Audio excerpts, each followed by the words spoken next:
rendez-vous des agriculteurs de la région. La 803e foire d'automne de Beaucroissant démarre vendredi dans un contexte de fièvre catarrhale. Interview dans ce JT du maire de la commune, Antoine Reboul. Bientôt la fin des vacances pour les troupeaux et la fin de l'estive pour leurs gardiens. Dans les alpages du Grésivaudan, les collectivités proposent aux bergers des abris sur place. Et en partant de son fond photographique et vidéo, le musée de la Résistance et de la déportation de l'Isère vous plonge au cœur de la libération en août 1944. Une visite immersive entre sidération, peur et joie. Bonsoir à tous, ravi de vous retrouver dans ce JT du jeudi 12 septembre 2024.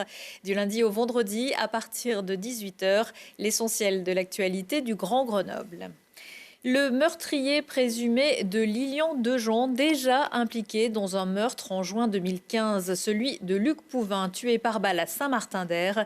L'homme, toujours activement recherché par la police, avait alors 16 ans. Il se trouvait sur un toit, aux côtés d'un autre jeune homme à peine plus âgé, qui avait lui tiré sur Luc Pouvin parce qu'il l'avait pris pour un autre. Une histoire de conflit entre bandes rivales, comme celui de Lilian Dejean. Aujourd'hui, le meurtre de Luc Pouvin avait suscité une forte émotion à l'époque.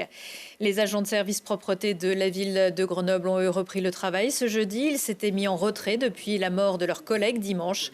Durant ce laps de temps, la ville avait fait appel à une société de nettoyage privé pour assurer leur mission.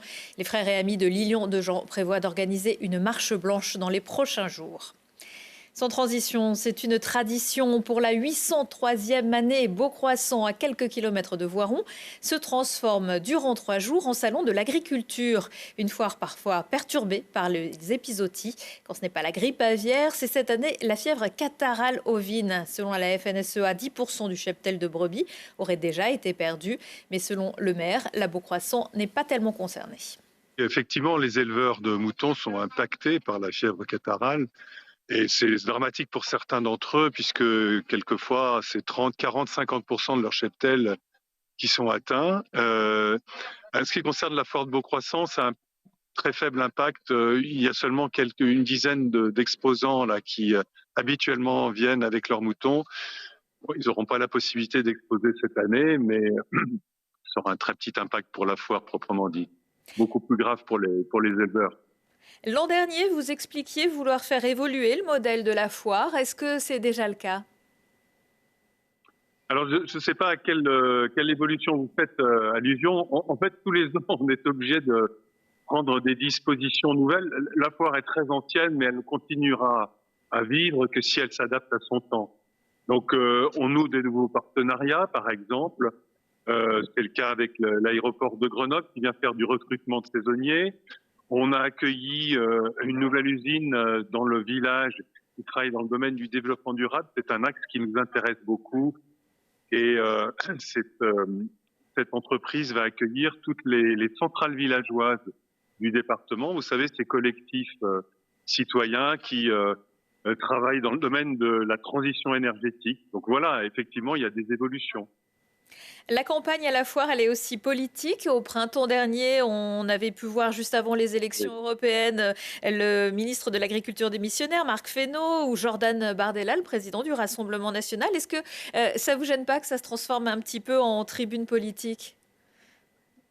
Ça a un peu toujours été le cas. Traditionnellement, les organisations agricoles interpellent les élus. Donc il y a eu dans le passé déjà pas mal de, comment dirais-je, d'échanges pour dire les choses de façon un peu soft. Et c'est normal dans une période où la société est traversée par un certain nombre de problématiques que au moment où il y a des grands rassemblements comme celui-là, il y ait forcément des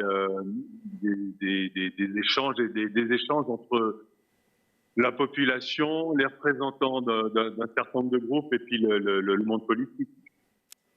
La foire de Beaucroissant débutera vendredi par le jour du bétail, 700 têtes cette année. Et du côté des visiteurs, 800 000 à 1 million sont attendus.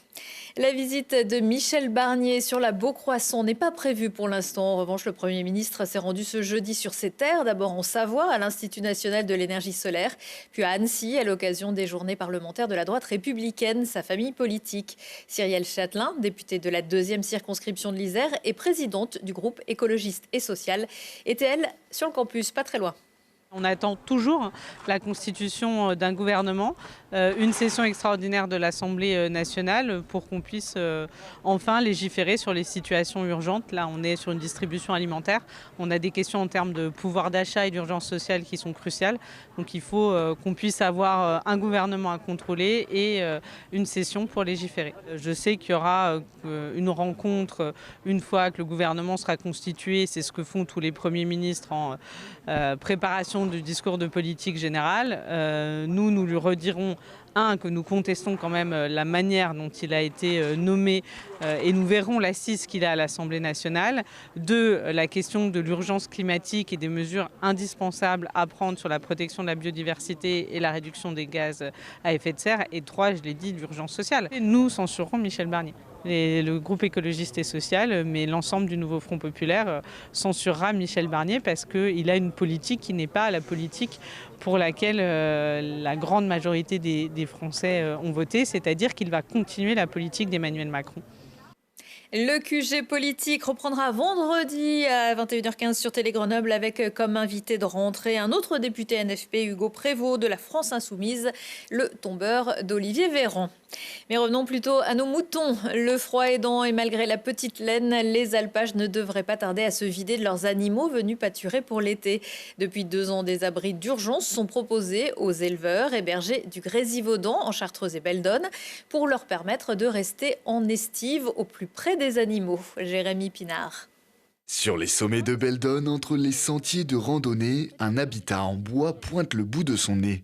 Une cabane en haute montagne en fait rêver les randonneurs. Mais pas d'erreur, le panneau est clair, ceci n'est pas un refuge. Mis en place par la communauté de communes du Grésivaudan avec l'aide financière de la région Auvergne-Rhône-Alpes, cet abri a une vocation uniquement pastorale.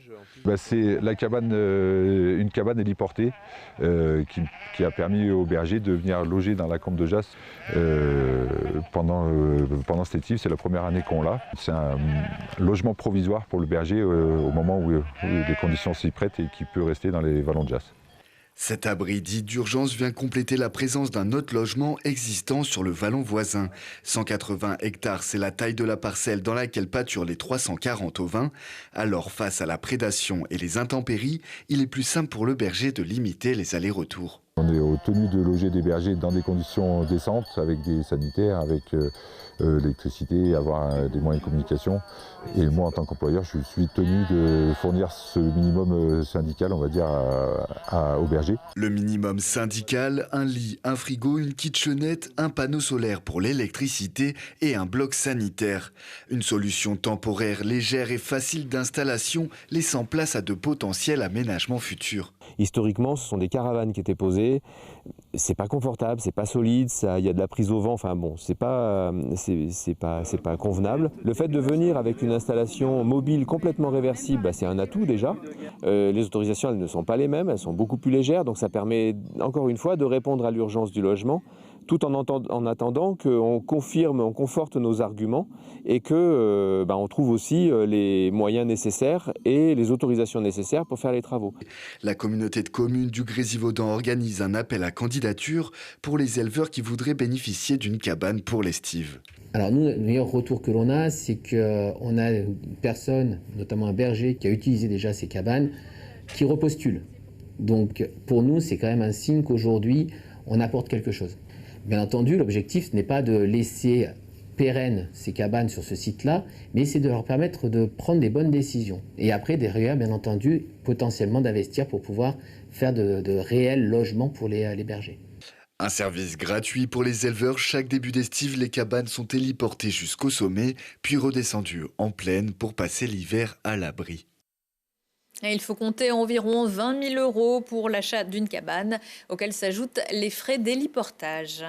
C'était l'événement qui célébrait depuis une douzaine d'années la fin de l'estive à Grenoble. La descente des alpages est annulée.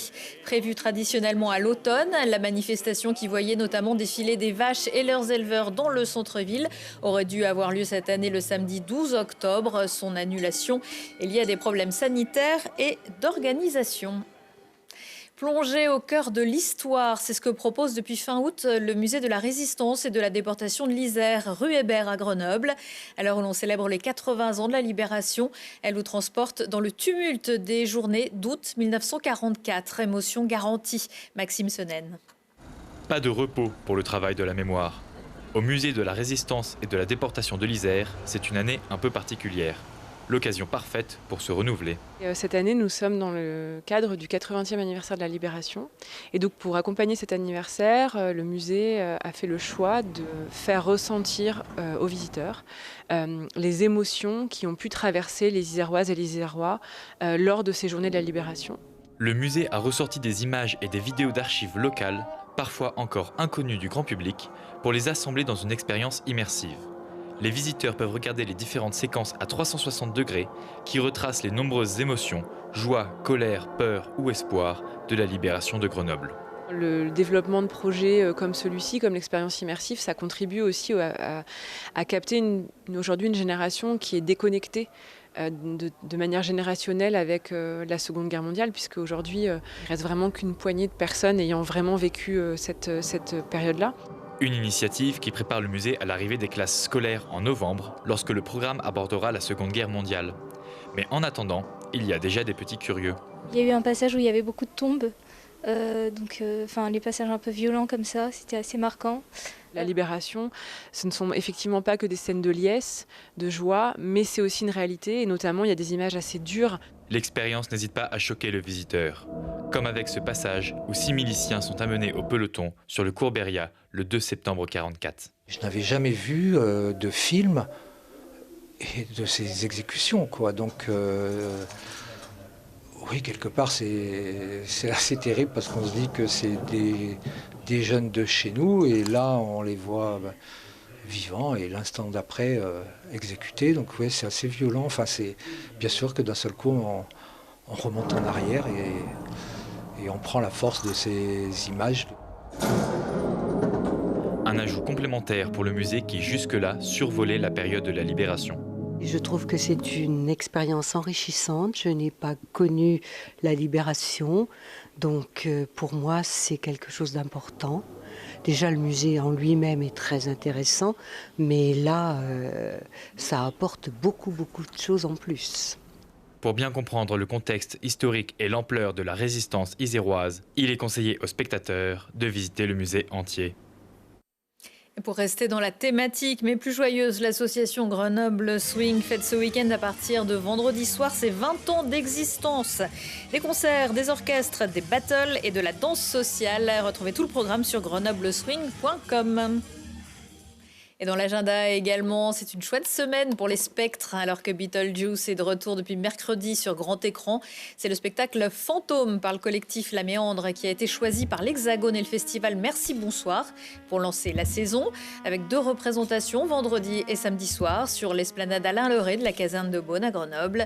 Fantôme combine art vivant et numérique, musique et théâtre d'objets. L'histoire d'un enfant qui déclenche malgré lui une révolte populaire et l'effondrement d'un système totalitaire. Une puissante aventure onirique qui prend sa force dans l'imaginaire. Le prix est libre. Et retour vers le futur à la Comédie de Grenoble pour fêter ses 10 ans. Le Café-Théâtre met à l'affiche le spectacle qui a fait l'ouverture avec les comédiens présents à l'époque et un nom prédestiné. Même jour, même heure, une comédie chantante et désopilante vendredi et samedi à 21h.